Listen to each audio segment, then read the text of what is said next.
Hi, I'm Chris Wardlaw for CarGurus, and that car behind me is the 2019 Volkswagen Golf GTI, which threatens my license to drive each and every time I get behind its fat, juicy steering wheel. Just by looking at it, you'd never guess that it possesses heroic performance capabilities. I mean, GTI fans know what this car can do, but everyone else just sees a small, innocuous 5-door hatchback. And that's kind of the point.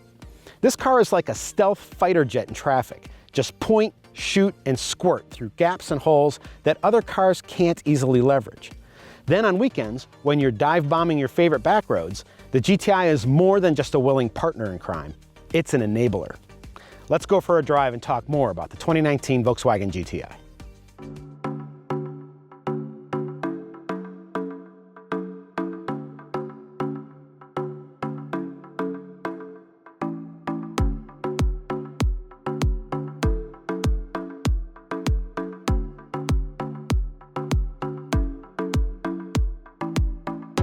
You can buy a GTI in S, SE, and appropriately named Autobahn trim levels.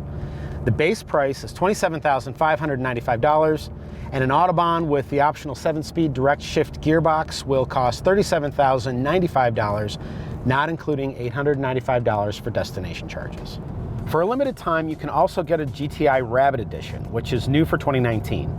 Volkswagen plans to make only a few thousand copies, so if you want the S trim's plaid cloth interior, combined with a cute rabbit badge, as well as gloss black 18-inch wheels with matching mirror caps and rear spoiler, you'd better hurry. My Rabbit Edition test vehicle has the standard manual gearbox and no options, bringing the price to $28,895 plus destination. And that, my fellow performance fans, is a bargain. Now, at a glance, the GTI looks like a typical two-box hatchback. Look harder and you can see Volkswagen's attention to detail and the beauty of both the design's simplicity and symmetry. One of my favorite examples of this is how the trailing edges of the rear doors exactly match the angles of the rear glass and bumper cover. Even the fuel door matches, a parallelogram that doesn't need to be shaped this way, but is. The result is a car that's likely to age well. If you buy one today, a decade from now, it will still look clean and modern. Inside, the controls are laid out in no-nonsense fashion. White on black markings make them easy to find and use during the day, and at night everything glows white. It might not look special, but when you're focused on driving, this classic approach amounts to ergonomic perfection. If you get the S or Rabbit Edition trim, the GTI includes its classic Clark Plaid cloth upholstery, which I think ought to be standard with every trim level. Personally, I'd love to have an Autobahn version of this car, but with these seats instead of leather. If the GTI's exterior styling leaves the car's intentions ambiguous, its front seats clearly communicate this vehicle's reason for being. Look at the bolsters. Designed to hold you in place as cornering G-forces climb, they keep you properly planted when running hard around curves. At the same time, they don't impede upon long-distance comfort, making the GTI a suitable road tripper. Both front seats supply height and lumbar adjustment, and they slide back far enough to make the GTI comfortable for taller people. I like to sit up nice and high to maximize outward visibility, and with the driver's seat set to my preferences, the unobstructed view forward is like pulling a dining room chair up to one of the best driving simulators in existence. Except in the GTI, the driving is real. Now, another great thing about this car is that you can bring other people along for the fun. My 8 and 10-year-olds really enjoyed our day trip to Santa Barbara the other day, taking back roads instead of the freeway. They were in the back seat and they were putting their hands up in the air like they do on roller coasters as we crested and dipped and cornered our way along California Route 150. Adults fit in the back seat too. It's not exactly roomy, but cushion support is excellent, the front seat backs are softly padded, and there's plenty of space for feet. Volkswagen also provides air conditioning vents, but no USB charging ports. Naturally, since this car is a 5-door hatchback, the GTI provides impressive utility. To open the hatch, you push the VW logo on the back of the car and lift using the resulting handle, another one of those surprise and delight design details. Once it's open, Volkswagen says you've got 22.8 cubic feet of cargo space. I'm not really buying that, because if you're not using the space under the trunk floor and you are using the cargo cover, actual space is clearly less than that. There is a pass-through between the rear seats, which makes the GTI good for day trips to the local mountains for skiing. And if you're not bringing extra people along for the ride, you can fold the rear seats in order to access 52.7 cubic feet of space. That's as much cargo room as some crossover SUVs supply. As far as technology is concerned, my Rabbit Edition test car has a basic infotainment system with Bluetooth connectivity and CarNet App Connect supporting Apple CarPlay, Android Auto, and MirrorLink platforms. The 6.5-inch display is on the small side, and for whatever reason, I couldn't run Pandora through Apple CarPlay. The standard stereo speakers aren't great either. You can get a much better infotainment system, a terrific Fender premium sound system, and a CarNet safety and security services subscription in a new GTI, but that requires SE or Autobahn trim.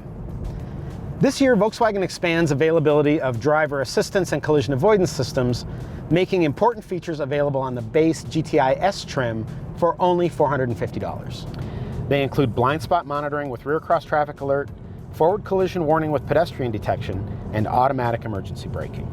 If you want fancier things like adaptive cruise control, lane departure warning, lane keeping assist, and more, you'll need to choose the GTI Autobahn. Volkswagen also includes something called an automatic post-collision braking system on every new GTI. This is designed to bring the car to a halt as soon as is possible following a collision, with the goal of reducing the injuries that are typically suffered in secondary impacts after the airbags have already deployed. Overall, crash test ratings impress, aside from a 4-star front passenger rating from the federal government in a frontal impact. The GTI also gets an acceptable rating from the Insurance Institute for Highway Safety for front passenger protection in the small overlap frontal impact test. In addition to adding the Rabbit Edition to the lineup this year and adding safety technologies to the most affordable version of the car, Volkswagen improves the GTI's performance for 2019.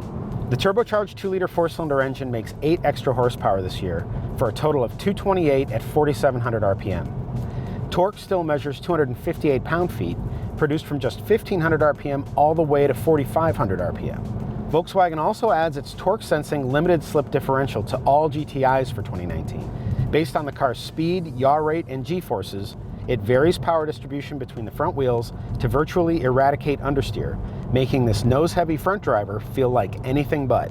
This year, all GTIs also get the same brakes that Volkswagen installs on the more powerful Golf R model. They're really effective and really sensitive, so use a light foot on the brake pedal when you're in traffic. These changes make the GTI even more fun and capable than it was before. Thanks to the broad torque curve, acceleration feels downright instantaneous, the front wheel scrambling for traction when you're accelerating away from a dead stop. It's the turbocharged torque that makes the GTI a delightful point-and-shoot commuter vessel too. On your favorite back roads, the limited slip differential produces downright astounding handling, aided and abetted by progressive rate, variable ratio steering that is absolute perfection. And those Golf R braking components are relentlessly capable, effortlessly hauling the car down from speed time after time after time. Are there any downsides to driving the GTI? Yes. The standard sports suspension provides a choppy ride, but you can get an adaptive damping suspension for this car by choosing the SE Trim's remarkably affordable Experience package or by getting the GTI Autobahn where it comes standard. The only other concern is related to fuel economy. You're going to have so much fun running this car through its gears that you're probably not going to get the 27 miles per gallon that the EPA says you should expect in combined driving. I only got 25.1 miles per gallon, and I must admit that the car was in sport mode for a good number of those test miles.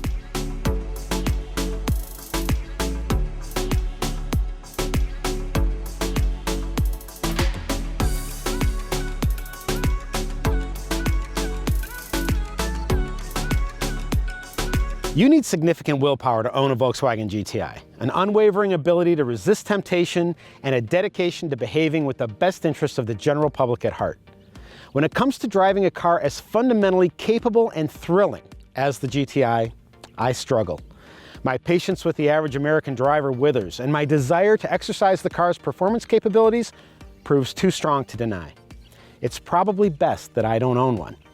But if you're looking for maximum fun in an affordable, practical, and safe car, the GTI is one of the best ways to obtain it. Be sure to read my full review of the GTI at CarGurus, and if you found this video helpful, don't forget to subscribe to our YouTube channel. For all of us here at CarGurus, thank you for watching.